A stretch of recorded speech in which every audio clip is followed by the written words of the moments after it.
সুপ্রিয় দর্শক, আসসালামু আলাইকুম। শীত মানেই যেন পিঠা খাওয়ার ধুম। আর এই পিঠাপুলির মধ্যে আজকে নতুন করে যোগ করতে যাচ্ছি সুজির রসভরি মিষ্টি পিঠা। তো চলুন রেসিপিটি দেখে নেই। প্রথমেই চুলায় একটি প্যান বসিয়ে দিয়ে সেখানে 1 টেবিল চামচ রান্নার তেল দিয়ে 1 কাপ পরিমাণ সুজি ভেজে নিচ্ছি। সুজিটা চমৎকার একটা গন্ধ চলে আসা পর্যন্ত এটা ভাজতে হবে, তবে খেয়াল রাখতে হবে যেন পুড়ে না যায়। এ পর্যায়ে এর মধ্যে অ্যাড করে দিচ্ছি 2 কাপ পরিমাণ পানি। পানি দেবার সময় সতর্ক থাকতে হবে, কারণ গরম সুজিতে যখন পানি দেবেন তখন এটা কিন্তু ছিটকে এসে আপনার হাতে লাগতে পারে। এরপর এখানে দিয়ে দিলাম 3 টেবিল চামচ পরিমাণ চিনি আর হাফ কাপ পরিমাণ কোরানো নারকেল। এখন এটাকে নেড়েচেড়ে রান্না করে নিচ্ছি। সুজিটা যখন রান্না হয়ে যাবে তখন কিন্তু এটা ঘন হয়ে আসবে, আর এটাকে অনবরত নাড়তে হবে, নইলে সুজিটা দলা পাকিয়ে যেতে পারে। দর্শক দেখতে পাচ্ছেন সুজিটা কিন্তু এর মধ্যে রান্না হয়ে আসছে,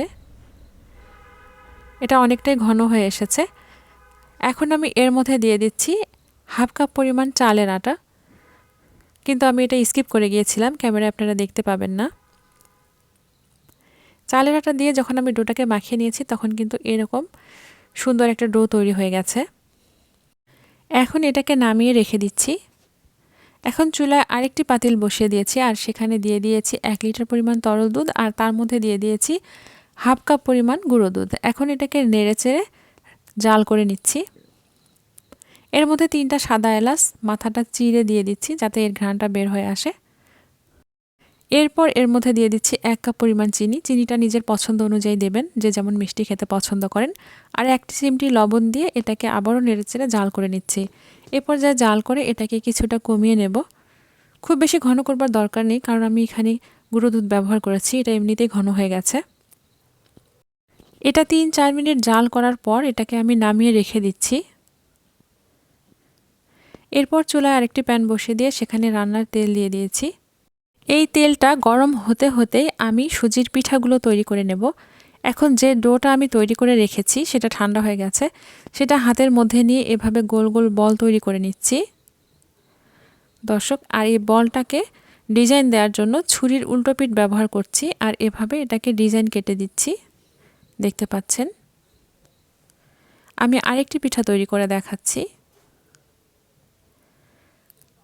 দর্শক, দেখতে পাচ্ছেন। এভাবে সুজির গোল গোল মিষ্টির বল তৈরি করে নিয়ে তারপর এটাকে ছুরির উল্টো পিঠ দিয়ে এভাবে ডিজাইন কেটে নিচ্ছি। এভাবে যেটুকু ডো তৈরি করে রেখেছি তার সবটুকু দিয়ে পিঠা তৈরি করে নিয়েছি। এখন যে তেলটা আমি গরম করে নিয়েছি এর মধ্যে এটাকে ছেড়ে দিচ্ছি। তেলটা গরম হবার পর কিন্তু আমি চুলার আঁচটা লো করে দিয়েছি আর পিঠাগুলোকে আস্তে আস্তে এর মধ্যে দিয়ে দিচ্ছি। দর্শক, আমার রেসিপি যদি আপনাদের ভালো লেগে থাকে প্লিজ আমার চ্যানেলটিকে সাবস্ক্রাইব করুন এবং লাইক কমেন্ট ও শেয়ার করুন। আর যারা ফেসবুক পেজ থেকে ভিডিওটি দেখছেন তারা আমার পেজটিকে ফলো দিয়ে রাখুন আমার নিয়মিত ভিডিও পেতে। আর যারা অলরেডি ফলো করেছেন তাদেরকে অনেক অনেক ধন্যবাদ। দর্শক দেখতে পাচ্ছেন আমি পিঠাটাকে এখন ভেজে নিচ্ছি। হালকা হাতে নাড়তে হবে আর এরকম হালকা লালচে করে ভেজে তারপর তুলে নিতে হবে। দেখতেই পাচ্ছেন আমি কিভাবে এটাকে ভেজে নিচ্ছি। পিঠাগুলো কিন্তু আমার প্রায় হয়ে এসেছে, এখন আমি এগুলোকে নামিয়ে নিচ্ছি। একইভাবে সবটুকু পিঠা আমি এর মধ্যে ভেজে নিচ্ছি। এখন আমি যে দুধটা রেডি করে রেখেছি এটা কিন্তু অলরেডি ঠান্ডা হয়ে এসেছে, আর যে পিঠাগুলোকে আমি ভেজে নিলাম সেগুলো গরম আছে। দুধ এবং পিঠা উভয়ই গরম থাকা যাবে না, তাহলে কিন্তু পিঠাগুলো একদম ভেঙে যেতে পারে। দর্শক, এভাবে পিঠাগুলো এখন এর মধ্যে দিয়ে দিচ্ছি আর এটাকে ঢেকে রেখে দিচ্ছি 1 ঘন্টার জন্য। ফিরে এসেছি 1 ঘন্টা পর। তারপর কিন্তু পিঠাগুলো আমি পরিবেশনের জন্য তুলে নিয়েছি। এটা কিন্তু একদম দুধের রস টেনে একদম রসে টুপটুপ হয়ে আছে।